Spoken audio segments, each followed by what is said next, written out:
Someone cuts you off in traffic. Your jaw tightens. Your hands grip harder. Something rises in your chest and you say something you shouldn't, or you don't say it, but it burns in you for hours. A coworker gets credit for your work. You feel it immediately. That flush, that heat. You play the scenario on loop. What you should have said. What you'll say next time. Your kid spills something at dinner. You snap, not because of the spill, but because everything else was already pressing in.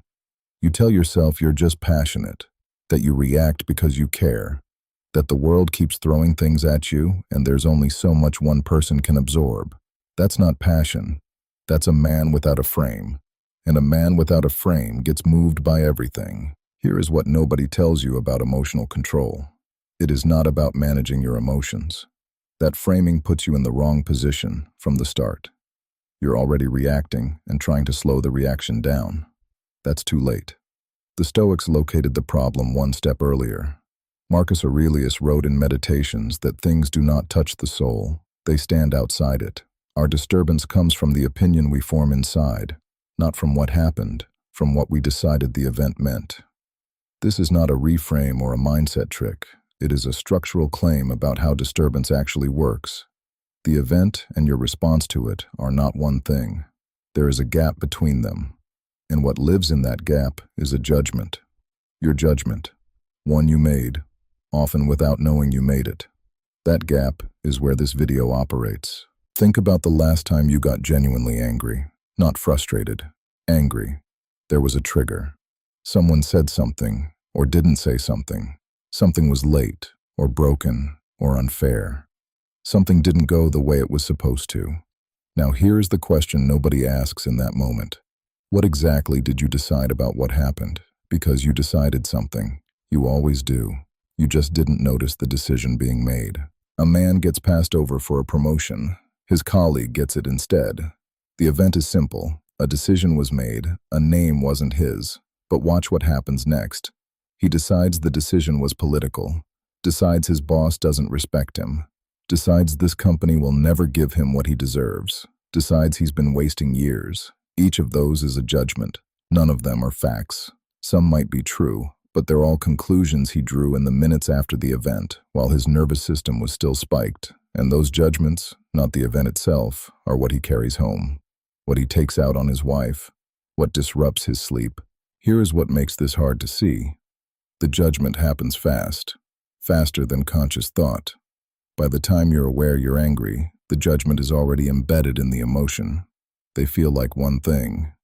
This is why people say the emotion was unavoidable. I couldn't help it. Anyone would have reacted that way. Maybe. But unavoidable and automatic are not the same thing. A reaction can be automatic without being necessary. That distinction matters. Epictetus made this point with precision. He taught that the first movement, what he called the fantasia, the impression that hits you before you respond, cannot always be stopped. It arrives. But what you do with it, whether you assent to it, build on it, let it drive your behavior, that is entirely your own. He said, "You will be disturbed by things only if you have an opinion that they are disturbing. The opinion is the variable, not the thing." Most men never examine the opinion. They treat the emotion as the signal and act from it directly. They've skipped the only step that gives them control. The result is a man who is reactive by default, not because the world is particularly hostile, but because he's running on unexamined judgments. Every small thing that touches a sore point hits with the weight of everything he's decided it means. The traffic isn't just traffic. It confirms that nothing goes right for him. The criticism from his manager isn't just feedback. It confirms he doesn't get respect. Each event loads up with meaning before he's had a single deliberate thought about it. This is not emotional sensitivity. This is a man being run by his own conclusions without knowing it. Marcus Aurelius wrote in Book 6 of Meditations, "If you are distressed by anything external, the pain is not due to the thing itself, but to your estimate of it, and this you have the power to revoke at any moment."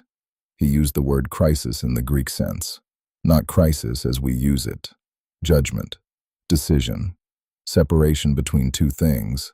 The Stoics built their entire psychology around this separation, between what happens and what you make of it, between the event and the interpretation. They did not treat this as philosophy. They treated it as a practical operating principle, one that required daily practice to install. Marcus Aurelius wrote meditations for himself, not for publication. This was his private discipline. He was emperor of Rome, commanding armies, managing an empire at war, watching people he trusted betray him. He was not writing theory. He was writing instructions to himself under real pressure. And he kept returning to this one point, again and again, across 12 books. Not things, judgments about things. That repetition is the point. He didn't write it once and consider the matter settled. He wrote it because it kept needing to be relearned. Because the default, even for Marcus Aurelius, was to forget it under pressure. Seneca made the same argument differently. In letter 13 to Lucilius, he wrote, "There are more things likely to frighten us than to crush us. We suffer more in imagination than in reality." He wasn't talking about optimism. He was talking about the mechanism. The imagination runs ahead of events and assigns meaning before they've fully arrived. Assigns threat, assigns humiliation or injustice. And then the man responds to the interpretation, not to what actually happened. Seneca called this anticipatory suffering. Suffering from your own projection of what something means, often before you've verified whether your reading of the situation is accurate. Epictetus pushed this further.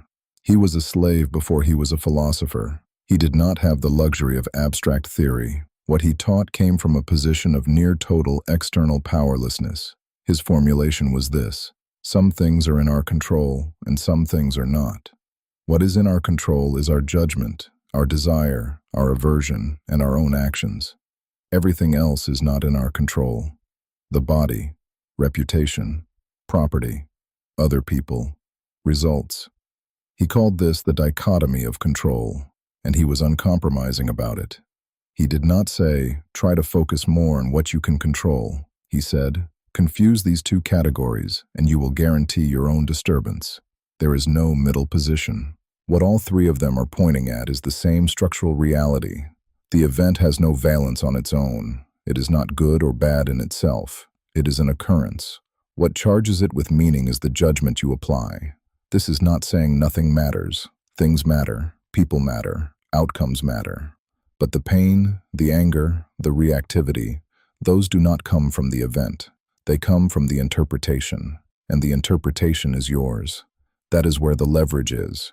Not in controlling what happens, in examining what you decide about what happens before that decision becomes automatic and invisible. The practice Marcus Aurelius returned to in Meditations was what he called objective representation.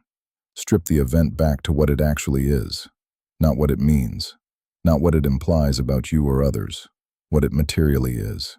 He wrote in Book 9, "Confine yourself to the present.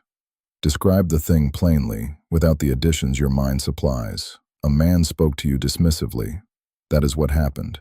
The story you build on top of it, that he disrespects you, that nobody takes you seriously, that you've been tolerating this for years, that is the judgment. And the judgment is where your disturbance lives, not in what was said. Here is how you apply this. Not as a philosophy exercise, as a functional intervention. When something triggers a strong reaction, there is a moment before you act on it. It might be half a second. Your job is to find that moment and use it, not to suppress the reaction, to examine the judgment underneath it. Ask one question. What did I just decide about what happened? Not what happened. What did you decide it means? Because once you see it, you can evaluate it. You can ask whether it's accurate, whether it's proportionate, whether it deserves to drive what you do next. This does not come naturally, and it does not come fast. Marcus Aurelius had to write it to himself daily for years. Epictetus structured his entire teaching school around it. Seneca wrote letters rehearsing it explicitly. The mechanism for building it is simple. After each strong reaction, not during it, after, write down what happened and what you decided it meant. Separate those two things on the page. Look at the gap between them. That gap is your judgment. Over time, you start to see the gap faster. Eventually, you start to see it in real time. That is the skill, not suppression, not detachment. The ability to see your own judgment before it becomes your behavior. The result is not that you stop caring or stop responding. It is that you respond from a position you've chosen, rather than from one chosen for you by reflex. That is what Marcus Aurelius meant by the power to revoke at any moment. Not unlimited control over the world, control over what you consent to, what interpretation you allow to drive you. A man who can locate his own judgment in the moment of pressure is not easier to manipulate, provoke, or destabilize. He has one more degree of separation between what hits him and what he does about it. In the long run, that degree is everything. You are not being moved by the world. You are being moved by what you decided about the world. Find the judgment, examine it, revoke it if it doesn't hold.